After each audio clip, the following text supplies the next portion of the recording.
Hey, what's going on, guys? Crass Businessman here. So today I want to talk about one issue that's near and dear to my heart, and it's just been, you know, just pounding on my brain, the last couple of days, and just in the recent present. And it involves a guy who I served with. He's a great guy.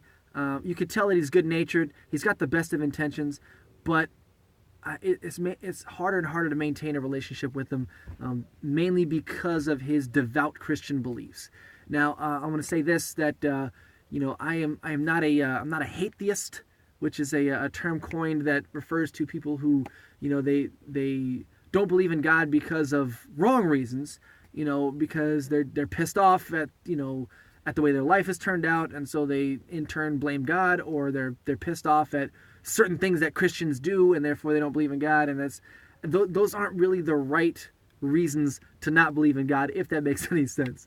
I believe that you should have a foundation in something that is logically deduced, or through inductive reasoning, something that makes sense, that's provable, instead of just emotional outbursts and random anecdotal bullshit. So anyways, this guy in particular, he recently told me that he's a young earth creationist, right? So he believes that the book of Genesis in the Bible should be taken literally. The earth was made in 6 literal days, and that the earth is like 4,000 years old or something like that. And it's just like, ay. So aside from my personal beliefs on that, and the entire scientific community's beliefs on that, not even beliefs, just factual evidences that we've been able to show. That aside, the hard part about maintaining a relationship with this individual is coming to the conclusion that, well, if he believes that everything in the Bible is absolute fact, he believes that I'm going to burn in fucking hell for all eternity for not believing in God. And to me, that asks a bunch of questions. It's like, why the fuck are you my friend? Why are you sitting there talking to me, laughing, joking, and all this stuff, if you truly believe in your heart that I deserve, not even just that it's going to happen, but that I deserve to burn in fucking hell?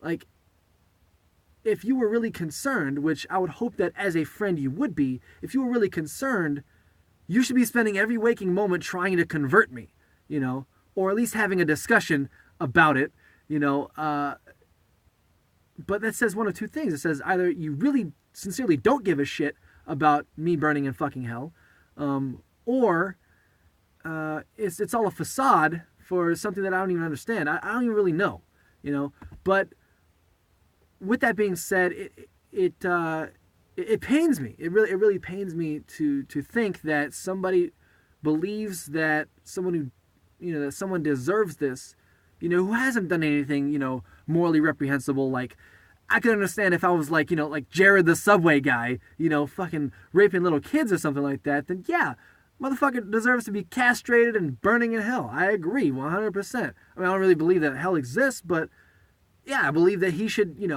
justice should be served. But, to look me in the face and to tell me that, yeah, we're really good friends, man. I love you, man. We serve together. Yeah, it means a lot to me, blah, blah, blah. And then secretly in your head, you're thinking, this guy's going to burn in fucking hell for all eternity. I can't reconcile that. So if anybody could maybe make sense of it, I'm not even really sure what the course of action is. Because I would like to have more discussions, because we've had a few discussions and, debates. But I started the precursor with this. I said, look, if this is going to turn into a shouting match and or a childish name calling session, I really don't want to be a part of it. I have my specific beliefs, and I will more than gladly explain it to you rationally, calmly, and explain to you my beliefs and my viewpoint. I have no reason to raise my voice. I have no reason to shout at you, to name call you, and resort to ad hominem attacks. There's no reason for me to do that. I can gladly explain to you what I believe. If you can maintain the same amount of maturity, and we can have this discussion. Well, that lasted about maybe 5 minutes before he started doing. It'd be kind of a a pseudo Gish Gallop. So Gish Gallop is when someone tries to ask you a bunch of questions, usually in a debate format. They try to ask you a bunch of questions before the time is up to make it look like you don't know the answer.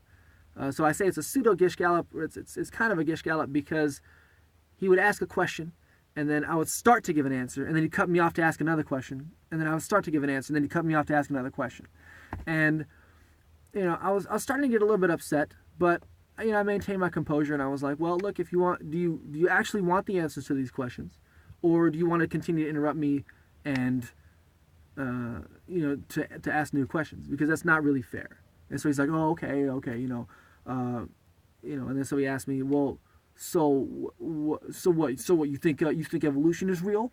I was like, well, it's not so much that I think evolution is real, it's that science has proven through 12 completely separate fields that evolution is the most likely case based off of all this observable evidence.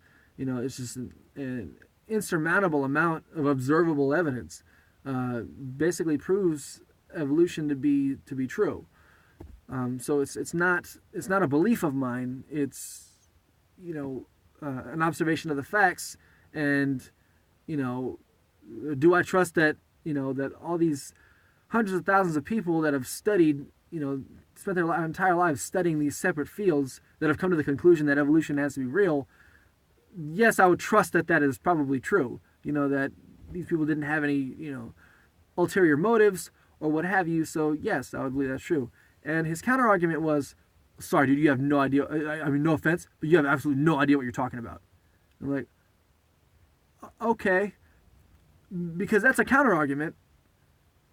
Not really. It's not really a counter argument. It's basically, no, you're wrong. And this is what I wanted to avoid. And what I seem to discover is that if you have an unwilling participant, it's best not to engage whatsoever, because you're not going to change their mind. They're not going to change your mind. It's not going to be anything productive or constructive. So I guess don't even participate. It's hard to say because, like I said, I served with this man. And he means a lot to me. But I can't see sacrifice, or I can't see salvaging our relationship, which is very painful. So if anybody else has a story they'd like to share, or any kind of words of advice, or anything they'd like to add, please comment below, subscribe, let me know what you think. And yeah, that's going to be all for today. Well, possibly not. I don't know. I've already made 2 videos today. I'm just going to keep going. So thanks, guys. Have a good one.